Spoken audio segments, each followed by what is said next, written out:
تو اس وقت آپ کو ہجرت کرنا ناگزیر ہو جاتا ہے، ضروری ہو جاتا ہے، فرض ہو جاتا ہے۔ أَلَمْ تَكُنْ أَرْضُ اللَّهِ وَاسِعَةً أَلَمْ تَكُنْ أَرْضُ اللَّهِ وَاسِعَةً فَتُهَاجِرُوا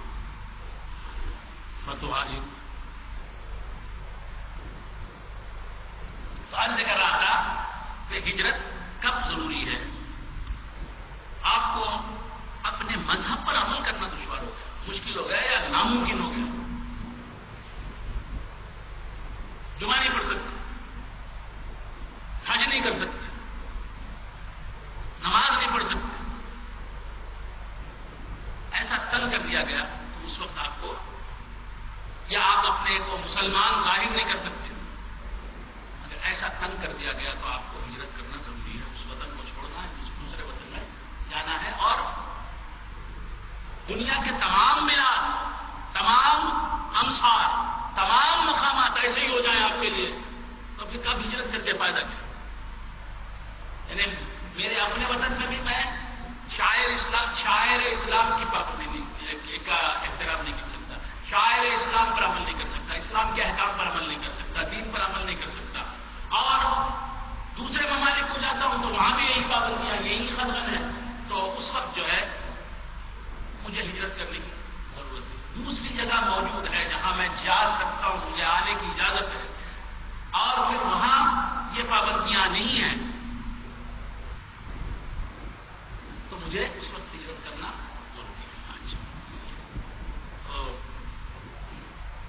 الذین ہاجروا فی سبیل اللہ ثم قتلوا او ماتوا، جو لوگ ہجرت کرتے ہیں اللہ کے راستے میں پھر ختم ہو جاتے ہیں یا مر جاتے ہیں، لَيَرْزُقَنَّهُمُ اللَّهُ رِزْقًا حَسَنًا، اللہ ان کو رزق حسن دے گا، ضرور دے گا، وَإِنَّ اللَّهَ لَهُوَ خَيْرُ الرَّازِقِينَ، اللہ ہی بہترین رزق دینے والا ہے۔ لَيُدْخِلَنَّهُمْ مُدْخَلًا يَرْضَوْنَهُ، اللہ تبارک و تعالیٰ ان کو ضرور داخل کرے گا اس مدخل میں، اس داخل ہونے کی جگہ میں، اس ٹھکانے میں، اس مقام میں، اس مکان میں جس سے وہ راضی ہو جائے گا۔ وہ کیا مقام ہے؟ وَإِنَّ اللَّهَ لَعَلِيمٌ حَكِيمٌ، اور اللہ تعالیٰ علیم بھی ہے، حلیم بھی ہے۔ جو لوگوں کے مصائب سہ کر، اپنے ہم وطنوں کے، ہم قوموں کے مصائب سہ کر اپنے وطن عزیز کو خیر بات کہتے ہیں، مظالم کے پہاڑ ان پر توڑے جاتے ہیں، وہ ظلم کا جواب ظلم سے نہیں دیتے، بلکہ انتقام ہی نہیں لیتے، جائز حد تک بھی انتقام نہیں لیتے۔ وہ لوگ، اللہ تبارک و تعالیٰ فرماتا ہے، جو ظلم سہتے ہیں اپنے ہم وطنوں کا اور اپنے وطن عزیز کو خیر بات کہتے ہیں، اور دوسری جگہوں کی طرف نکل جاتے ہیں، دوسرے علاقوں کی طرف نکل جاتے ہیں، دوسری بستیوں کی طرف نکل جاتے ہیں، پردیس سدھار جاتے ہیں۔ أَخَذَ بِمِثْلِ مَا عُوقِبَ بِهِ، اور جس نے انتقام لیا، یہ تو جنہوں نے انتقام نہیں لیا ان کی بات ہے، ان کی سرگزشت، ان کی سرگزشت، اور جنہوں نے انتقام لیا، جن صحابہ نے انتقام لیا، ذَلِكَ وَمَنْ عَاقَبَ بِمِثْلِ مَا عُوقِبَ بِهِ، اگر تم کو انتقام لینا ہے تو کتنا لینا ہے؟ جتنا تم پر ظلم ہوا اتنا ہی لینا ہے انتقام، اور جس نے اپنے ظلم کے موافق، اس پر جو ظلم کیا گیا اس کے موافق بدلہ لیا،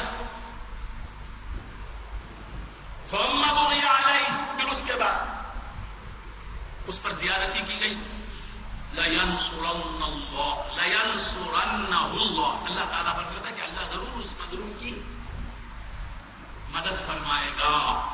ان اللہ لعفو غفور، یقیناً اللہ تبارک و تعالیٰ بہت معاف کرنے والا ہے اور بہت مغفرت فرمانے والا ہے۔ ذالک بأن اللہ یولج اللیل فی النہار، یہ ایسا کیوں ہے؟ اس لیے کہ اللہ تبارک و تعالیٰ یولج اللیل فی النہار، اللہ تبارک و تعالیٰ داخل فرماتا ہے، ولج یلج، ولج یلج، واو لام جیم مادہ، واو لام جیم مادہ، اس میں پہلا حرف جو ہے، فے کلمہ جو ہے وہ حرف علت ہے، واو، اور دوسرا اس میں فے کلمہ جو ہے، پہلا حرف جو ہے وہ حرف علت ہے، واو، اور دوسرا حرف لام، یہ حرف صحیح ہے، تیسرا حرف جیم، یہ حرف صحیح ہے۔ ولج یلج،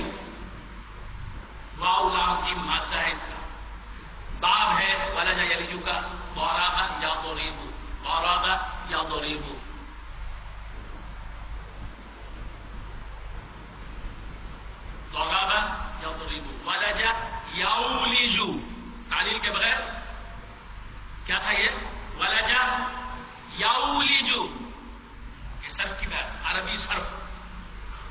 اللہ داخل کرتا ہے بِأَنَّ اللَّهَ يُولِجُ اللَّيْلَ فِي النَّهَارِ، رات کو دن میں داخل کرتا ہے. رات کو،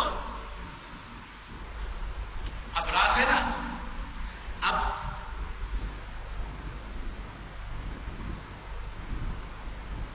یہ داخل ہو گیا میری مٹھی میں، یہ داخل ہو گئی. برکت صاحب کی دستی بہت بڑی دستی ہے بھائی، داخل نہیں ہوتی ہے، چھوٹی ہو نا. اچھا یہ داخل ہو گئی. اب داخل ہو گئی، کون دکھتی ہے؟ مٹھی دکھتی ہے، ہاتھ دکھتا ہے، یہ دستی نہیں. یہ دکھنا بولنا نہیں چاہیے، لیکن ہم بولتے ہیں، میرے والد بھی بولتے تھے دکھنا. ہندی میں جائز ہے، لیکن اردو میں دکھائی دینا، نظر آنا. تو کیا شبہ تھا؟ اللہ تعالیٰ نے رات کو دن میں داخل کیا، اسی لیے اب رات نظر آ رہی ہے، دن چھپ گیا. یولج اللیل فی النہار ویولج النہار فی اللیل. اللہ تبارک و تعالیٰ رات کو دن میں داخل کرتا ہے. تو صبح میں کیا حال تھا؟ رات داخل ہو چکی تھی دن میں، دن نظر آتا تھا، رات چھپی تھی، چھپی ہوئی تھی. اور اب کیا ہے؟ دن کو اللہ نے رات میں داخل کر دیا. کیا چھپا ہوا ہے؟ دن چھپا ہوا ہے، رات نظر آ رہی ہے. سمجھے آپ لوگ؟ تو ایک چیز کو ایک چیز میں چھپاتا ہے، ضد کو ضد میں چھپاتا ہے. اچھا، یہ واٹ از نائٹ؟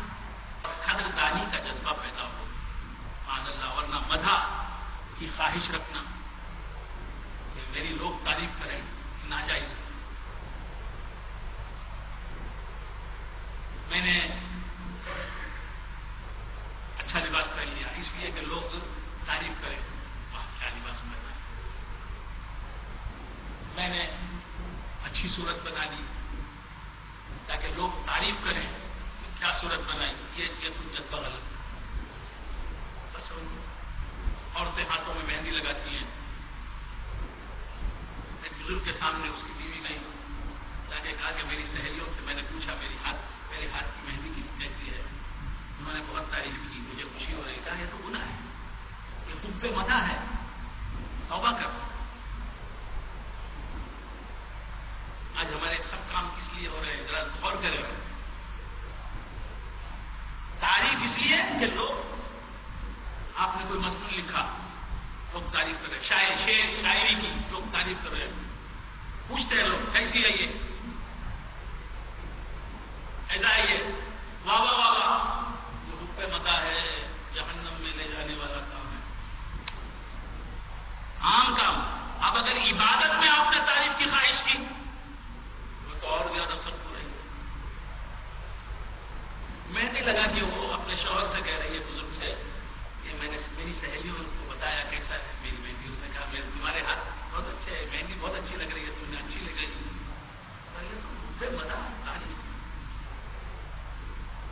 اگر گہرائی میں جائیے نا تو جینا بہت مشکل ہے. مشکل ہے، مشکل ضرور. اگر وہ آسان کر دیں تو آسان ہے. خیر، تو کیا عرض کر رہا تھا؟ یہ میں جو عرض کر رہا ہوں، اللہ تعالیٰ مجھے بھی حب مدح سے بچا لے. اور میں نے جہاں حب مدح کیا ہے، جہاں جہاں پیدا ہوا ہے جذبہ، اللہ معاف کرے، اللہ آپ کو مجھے بھی معاف کرے، آپ حضرات کو بھی معاف کرے. تو لوگوں کی تعریف حاصل کرنے کے لیے کچھ کرنا نہیں ہے. لوگ تو کہتے ہیں ہر چیز کو تعریف مانتے ہیں. میں نے بھی 1000 بار مانگا ہوگا، چاہیے ہوگی تعریف. تو کیا کر رہا تھا؟ اللہ سمیع، بس اللہ سننے والا بھی ہے اور دیکھنے والا بھی ہے. روشنی، یہ روشنی ہے، اس روشنی کے سوائے سب اندھیرا ہے. علم، یہ علم ہے، اس کے سوائے سب جہل ہے. اسی لیے حضور فرماتے ہیں ان من العلم لجہلا، علم کہلانے والی چیزوں میں جہل بھی ہے. نالج جسے سمجھ رہی ہے دنیا، وہ جہل ہے. ان من العلم لجہلا. دنیا کو اپنے دنیا پہ اپنے علم کی پرچھائیاں نہ ڈال. ایک صوفی بولتا ہے، کیا بولتا ہے؟ یہ باتیں نہیں سنا کہ خالی غیریت کی بات سنا رہا ہے، دنیا کی بات سنا رہا ہے، جدائی کی بات سنا رہا ہے. دنیا پہ اپنے علم کی پرچھائیاں نہ ڈال. اے روشنی فروش اندھیرا نہ کر ابھی، اے روشنی فروش اندھیرا نہ کر ابھی. بآخر دعوانا